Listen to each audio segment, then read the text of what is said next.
నమస్తే ఫ్రెండ్స్, నేను మీ Shravani. Welcome back to Shravani's kitchen. ఈరోజు ఈ వీడియోలో ఒక మంచి రెసిపీ గుంటూరు స్పెషల్ కాకరకాయ కారం చూపించబోతున్నానండి. చాలా మంది కాకరకాయ అంటేనే అబ్బే నేను తినను, నాకు అసలు కాకరకాయ అంటేనే ఇష్టం ఉండదు, అలవాటు లేదు అని అంటుంటారు.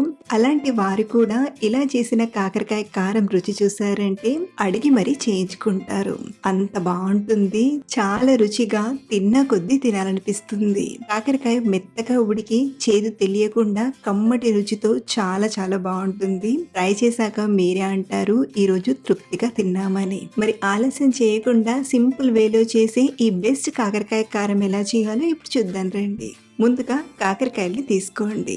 ఇక్కడ నేను వెయిట్ వైజ్ 300 గ్రాముల వరకు తీసుకున్నాను. అలాగే కాకరకాయ సైజ్ అనేది ఇలా చిన్నవైనా తీసుకోవచ్చు, అదే పెద్ద ఉంటే ఒక 3 లేదా 2 ముక్కలు చేసైనా తీసుకోవచ్చు. అది పెద్ద విషయం ఏం కాదు. మొత్తానికి మనకు ఇలా ఫ్రెష్ కాకరకాయలు ఉండాలి. ముందుగా కాకరకాయల్ని కడిగి కాకరకాయ పైన ఉండే ఈ బరక లాంటి పార్ట్ని పీలప్ చేయండి. మరి ఎక్కువ పీలప్ చేయాల్సిన అవసరం లేదు, లైట్గా చేయండి. దీంతో మనకు కాకరకాయ అనేది ఈవెన్గా చక్కగా వేగుతుంది. సో ఇలా పీలప్ చేశాక పైన తొడిమని కట్ చేసి ఒక సైడ్ ఇలా ఘాటు పెట్టి ఇందులోని గింజలను తీసేయండి. ఇలా స్పూన్తో కానీ లేదా కత్తితో కానీ స్లోగా గింజల్ని తీసేయండి. అలాగే ఈ గింజల్ని పాడేయాల్సిన అవసరం లేదు. ఒకవేళ గింజలు లోపల ఎర్రగా ఉంటే మాత్రం వాటిని పక్కకు తీసుకోండి. ఇలా తెల్లగా ఉన్న కాకరకాయ గింజలన్నిటిని ప్లేట్లోకి తీసుకోండి. ఇలా అన్ని కాకరకాయలోని గింజల్ని తీసేసాక ఒక ప్లేట్లోకి తీసుకొని ఇందులోకి ఒక 1/2 టీ స్పూన్ ఉప్పుని, 1/2 టీ స్పూన్ పసుపుని తీసుకొని కాకరకాయ లోపల అలాగే బయట బాగా పట్టేలా ఇలా రుద్దుతూ పట్టించండి. ఇలా పట్టించిన కాకరకాయల్ని ఒక 20-30 నిమిషాలు పక్కన పెట్టామంటే కాకరకాయల నుండి నీరు అనేది ఊరుతుంది. కాబట్టి కాసేపు మూత పెట్టి పక్కనుంచండి. అలాగే కాకరకాయల నుండి తీసిన గింజలు ఉన్నాయి కదా, ఈ గింజల్ని ఇలా చాపింగ్ బోర్డ్ పైకి తీసుకొని సన్నగా తరగండి. ఈ గింజల్లో కూడా పోషక విలువలు అనేవి చాలా బాగుంటాయి. అలాగే ఈ గింజలు చేదనేవి తెలియకుండా మంచి టేస్టీగా ఉంటాయండి. చాలా మంది గింజలు పాడేస్తారు, కానీ వీటిని కూడా కర్రీలో వాడుకొని కమ్మగా తినేయచ్చు. మీకు మరీ ఇష్టం లేకపోతే కాకరకాయ గింజల్ని పక్కకు తీసేయచ్చు. వీలైనంత వరకు ఇలా సన్నగా తరిగి ఒక ప్లేట్లోకి తీసుకొని పక్కనుంచండి. ఒక 20 నిమిషాలు అయ్యేసరికి చూడండి కాకరకాయ పైన నీరు అనేది ఊరుతుంది. ఇలా ఊరిన నీరును ఇలా పిండేసి ఇంకొక ప్లేట్లోకి తీసుకోండి. దీంతో మనకు కాకరకాయలు ఉండే చేదు అనేది కొంచెం తగ్గుతుంది. అదే కొంచెం చిరు చేదుగా తినడం ఇష్టపడే వారైతే ఇలా ఉప్పు పసుపు వేసే స్టెప్ని స్కిప్ చేసేయచ్చు. ఇలాగే అన్ని కాకరకాయలని పిండి రెడీగా పక్కనుంచుకోండి. ఇప్పుడు స్టవ్ ఆన్ చేసి కడాయిలోకి ఒక 3-4 టేబుల్ స్పూన్ల పల్లీలను తీసుకొని మీడియం మంట పైన బాగా వేపండి.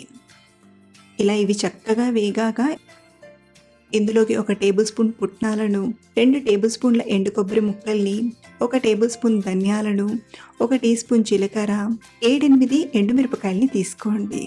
ఇక్కడ నేనైతే గుంటూరు మిరపకాయలు వాడుతున్నాను. మీ దగ్గర లేకపోతే ఉన్న ఎండుమిరపకాయలని తీసుకొని 1 నిమిషం ఫ్రై చేసి ప్లేట్లోకి తీసుకోండి. మళ్ళీ ఇదే కడాయిలోకి ఒక 4-5 టేబుల్ స్పూన్ల ఆయిల్ని తీసుకొని కాకరకాయలని తీసుకొని ఫ్రై చేయండి. మంటను మీడియం ఫ్లేమ్లో పెట్టి ఇలా మధ్య మధ్యలో కలుపుతూ బాగా వేపండి. ఇలా వేపుతున్నప్పుడే కాకరకాయ చక్కగా వేగుతుంది, అలాగే సాఫ్ట్గా అవుతుంది. అలాగే ఇలా ఫ్రై చేసి చేయడం వలన కాకరకాయ కారం మంచి రుచిగా కుదరడమే కాదు, చేదనేది తెలియకుండా పిల్లలు కూడా కమ్మగా తినేస్తారు. చూడండి కాకరకాయలు బాగా వేగి ఇలా మంచి కలర్లోకి వచ్చాక స్టవ్ ఆఫ్ చేసేసి ప్లేట్లోకి తీసుకోండి. ఇప్పుడు మిక్సీ గిన్నెలోకి వేపినవన్నీ తీసుకొని వీటితో పాటు ఒక 2 రెబ్బల చింతపండును తీసుకోండి. దీంతో లైట్గా పులుపు అనేది తెలుస్తుంది. అలాగే ఒక 10-12 వెల్లుల్లిపాయల్ని, అలాగే రుచికి సరిపడా ఉప్పుని, 1.5 నుండి 2 టీ స్పూన్ల కారం తీసుకోండి. మీరు కావాలంటే మొత్తం ఎండుమిరపకాయలైనా వాడచ్చు, లేదా ఇలా ఎండుమిరపకాయల్ని నాలా తక్కువగా తీసుకుని ఉంటే రుచికి సరిపడా కారం తీసుకోండి. అలాగే 1/2 టీ స్పూన్ పసుపుని తీసుకుని వీటన్నిటిని గ్రైండ్ చేయండి. మరీ మెత్తగా కాకుండా ఇలా కొంచెం బరక తెలిసేలా గ్రైండ్ చేసుకుంటే తినేటప్పుడు మంచి ఫ్లేవర్ఫుల్గా రుచిగా అనిపిస్తుంది. అలాగే ఇలా గ్రైండ్ చేసిన స్టఫింగ్ని ఒకసారి ఉప్పు సరిపోయిందో లేదో కొంచెం టేస్ట్ చేసి మనం ఫ్రై చేసి పెట్టిన కాకరకాయల్లో ఇలా నిండుగా స్టఫ్ చేయండి. ఇలా అన్ని కాకరకాయల్లోకి స్టఫ్ చేశాక మళ్ళీ స్టవ్ ఆన్ చేసి ఇదే కడాయిలోకి ఆయిల్ ఏమైనా ఇలా తక్కువగా అనిపిస్తే మరో 1-2 టేబుల్ స్పూన్ల నూనెని తీసుకోండి. ఈ టైంలో ఒక 3 టేబుల్ స్పూన్ల నూనె ఉంటే సరిపోతుంది. ఇప్పుడు ఇందులోకి పోపు దినుసులన్నిటిని ఒక అర టీ స్పూన్ చొప్పున తీసుకొని లైట్గా ఫ్రై చేయండి. ఇవి కాస్త వేగాక ఇందులోకి 1 కప్పు సన్నగా తరిగిన ఉల్లిపాయలని తీసుకుని ఫ్రై చేయండి. ఉల్లిపాయలు ఇందులో మంచి రుచిగా అనిపిస్తాయి. అలాగే ఉల్లిపాయల్ని మరీ లావుగా కాకుండా మనం బిర్యానీ కోసం ఎలా అయితే సన్నగా తరిగి తీసుకుంటామో అలాగే తరిగి తీసుకొని బాగా ఫ్రై చేయండి. ఇవి ఇలా కొంచెం సగం వరకు వేగాక ఇందులోకి ఒక 4-5 చితగ్గొట్టిన వెల్లుల్లిపాయల్ని అలాగే ఒక 2 రెబ్బల కరివేపాకును తీసుకుని వేపండి.